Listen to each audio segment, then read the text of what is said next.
Bem-vindo ao universo fantástico, preparados para embarcar em uma nova aventura? Poucos monstros criados pela evolução tiveram tanto êxito em prejudicar a humanidade quanto o vírus da varíola. Sua carnificina foi tão terrível e implacável que pela primeira vez obrigou a humanidade a agir em escala global. Foi uma das maiores conquistas da nossa espécie contra as antigas forças da natureza, todas viabilizadas por vacas.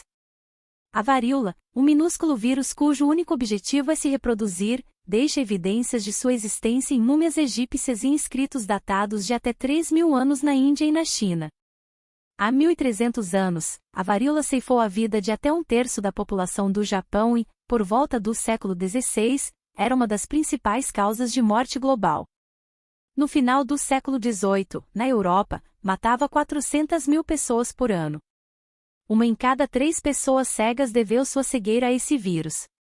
Mesmo no século XX, em seu segundo auge, a varíola ainda tirou a vida de pelo menos 300 milhões de pessoas. A varíola é uma doença brutal que continua retornando, ceifando vidas, causando mutilações e perturbando sociedades. Como a varíola conseguiu ser tão mortal por tanto tempo e como podemos esquecer tão rapidamente o seu horror? Em 2023, restam apenas 2 laboratórios oficiais que mantêm o vírus vivo para fins de pesquisa, localizados em Kosovo, Rússia, e Atlanta, Estados Unidos. Isso, com certeza, parece ser uma medida sensata. Afinal, o que poderia dar errado? Vamos imaginar uma série infeliz de eventos em que o vírus se espalha e você é infectado. O que aconteceria? Como a varíola age? A varíola é altamente contagiosa e se dissemina através de pequenas gotículas que são inaladas. Ela começa a infectar as células que revestem a garganta e as destrói para criar um caos. Por quê? Para enganar o seu corpo e se aproveitar da resposta imunológica. Sempre que as células do seu corpo morrem de maneira violenta, as células do sistema imunológico se dirigem rapidamente para o local da infecção para ajudar. Neste caso, essa resposta acaba prejudicando ainda mais. À medida que as células imunológicas começam a remover as células mortas, combatendo o vírus e eliminando as células infectadas, a varíola ataca uma célula crucial do sistema imunológico, chamada célula dendrítica. Essas células são as inteligentes que coletam informações e buscam ajuda em outros locais do corpo através do sistema linfático, uma espécie de rede rodoviária que percorre todo o corpo e conecta várias bases imunológicas. Nestas bases, as defesas imunológicas são ativadas, e é o último lugar onde um invasor gostaria de entrar. No entanto, a varíola está determinada a alcançar esse local. Por cerca de 12 dias, o vírus se replica silenciosamente, pulando de célula em célula e infectando cada vez mais delas. Em algum momento, atinge um ponto crítico e inicia seu ataque em larga escala. Milhões de vírus viajam pela rede linfática, chegando ao sangue e aos órgãos, infectando todo o corpo. De repente, a varíola está em todos os lugares. No entanto, apesar desse ataque global, o seu sistema imunológico adaptativo tem dificuldade em responder. Suas células imunológicas procuram e usam transmissores cruciais chamados interferons para mobilizar o corpo contra o vírus. Os interferons, como o nome sugere, interferem, atrasando significativamente as infecções virais e ativando rapidamente milhões de armas antivirais. No entanto, a varíola tem a capacidade de desativar os interferons, enfraquecendo assim a resposta antiviral do seu sistema de defesa. Outros sistemas que normalmente ajudariam, como o sistema complemento, uma espécie de campo minado móvel que pode destruir vírus, também são desativados pela varíola. Assim, com pouca resistência, a varíola se espalha por todo o corpo e infecta bilhões de células, incluindo os capilares, os vasos sanguíneos mais finos do corpo. Como resultado, ocorre uma morte em grande escala de células em seu corpo, atraindo um tipo de célula imunológica chamada neutrófilo. E embora os neutrófilos sejam eficazes em eliminar invasores, grandes ou pequenos, eles não são tão eficazes contra a varíola. Pior ainda, os neutrófilos liberam produtos químicos mortais que acabam matando ainda mais células e causando inflamação, resultando em fluidos vazando dos vasos sanguíneos para os tecidos. Isso leva a uma erupção cutânea que se agrava à medida que o corpo incha com centenas de lesões, tanto na pele quanto nos órgãos, todas cheias de bilhões de vírus da varíola. A fase crítica agora se inicia. Enquanto você luta pela sobrevivência, a febre aumenta em milhares de campos de batalha drenam o líquido do sangue para os tecidos e órgãos. A coagulação do sangue ocorre em todo o corpo, pois as toxinas das células mortas inundam o sistema, aumentando o risco de falência dos órgãos. Seus pulmões se enchem de líquido, tornando a respiração cada vez mais difícil. Agora, uma de duas coisas pode acontecer: ou seu sistema imunológico recupera o controle, as armas pesadas são ativadas, eliminando as células infectadas e limpando milhares de infecções individualmente, exterminando a varíola onde quer que ela seja encontrada, permitindo que você comece a se recuperar lentamente. O sistema imunológico lembrará permanentemente da varíola, conferindo imunidade vitalícia. Ou você não sobrevive, sucumbindo à infecção e à reação de pânico do seu sistema imunológico à disseminação da infecção pelo corpo. Aproximadamente 1/3 das pessoas que contraem varíola não sobrevive.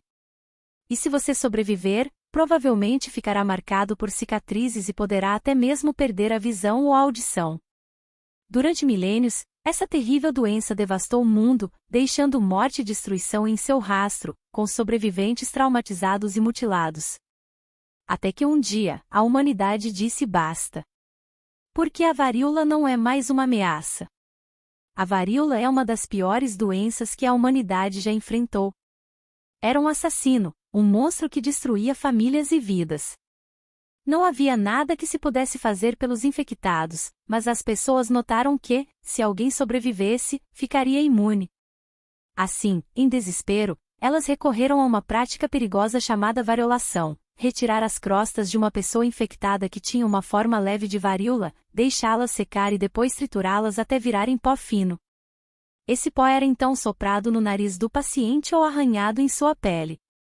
Se tudo corresse bem, a pessoa pegaria apenas uma versão branda da varíola e desenvolveria imunidade contra a doença. A variolação provavelmente funcionava porque introduzia a varíola em uma parte do corpo onde o vírus não estava preparado, neutralizando a maioria de suas táticas malévolas. Além disso, a inoculação permitia que o vírus secasse, danificando-o e tornando-o incapaz de causar a doença completa. Infelizmente, entre 2% e 3% dos pacientes ainda morriam de varíola ou sofriam outras doenças como resultado do tratamento. Mesmo assim, a varíola era uma doença horrível e uma ameaça inevitável à qual as pessoas se submetiam, arriscando suas próprias vidas e as de seus filhos. A prática da variolação se espalhou pelo mundo, enquanto a varíola continuava a ceifar milhões de vidas. A verdadeira virada na batalha contra a varíola aconteceu quando os cientistas perceberam que não era necessário utilizar a verdadeira varíola na variolação, mas era muito mais seguro utilizar material da varíola bovina, uma variante que afetava vacas. Essa descoberta foi revolucionária e, poucos anos depois, levou ao desenvolvimento de uma das maiores conquistas da humanidade, as vacinações. A inovação era simples: em vez de usar o vírus real para treinar o sistema imunológico, era utilizado um vírus relacionado, a varíola bovina, que era suave, mas ainda proporcionava imunidade. No entanto, ainda levariam mais 200 anos para que inúmeras pessoas lutassem contra o monstro, levando as vacinas aos lugares mais remotos do planeta. Enquanto a doença persistia, matando mais de 300 milhões de pessoas apenas no século XX.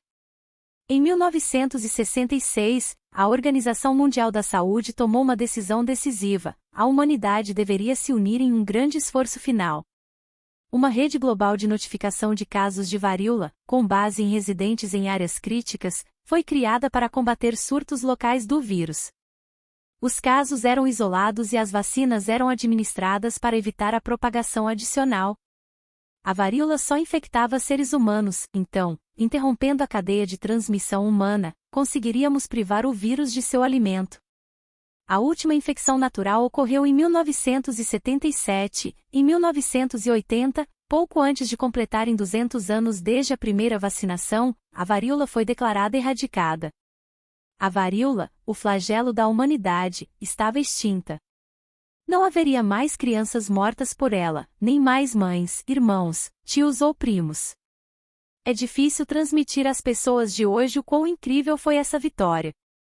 Um dos monstros mais cruéis e perigosos que nos perseguiu literalmente por milênios foi eliminado por nós, seres humanos, com agulhas afiadas. Hoje vivemos em uma era iluminada. Aqueles de nós que estão vivos hoje não são mais atormentados pelo espectro da varíola. No entanto, essa luz não é natural, foi colocada no céu pela pura vontade da humanidade de se proteger dos monstros que nos assombram. Mas, à medida que vivemos sem essas ameaças, esquecemos que elas existiram e que são reais. Doenças podem ressurgir ou novas ameaças podem estar se formando em selvas, mercados úmidos ou laboratórios, prontas para nos atacar novamente. Esquecemos o quanto as vacinas são um presente incrível e como tivemos que lutar para obtê-las. Ainda estamos protegidos pela luz, mas ela está esfriando a cada dia. Devemos isso às gerações futuras, que precisam garantir que essa luz não se apague. Já derrotamos um monstro. Podemos fazê-lo novamente. Curte, compartilha e ative o sininho, deixe seu comentário. Muito obrigado.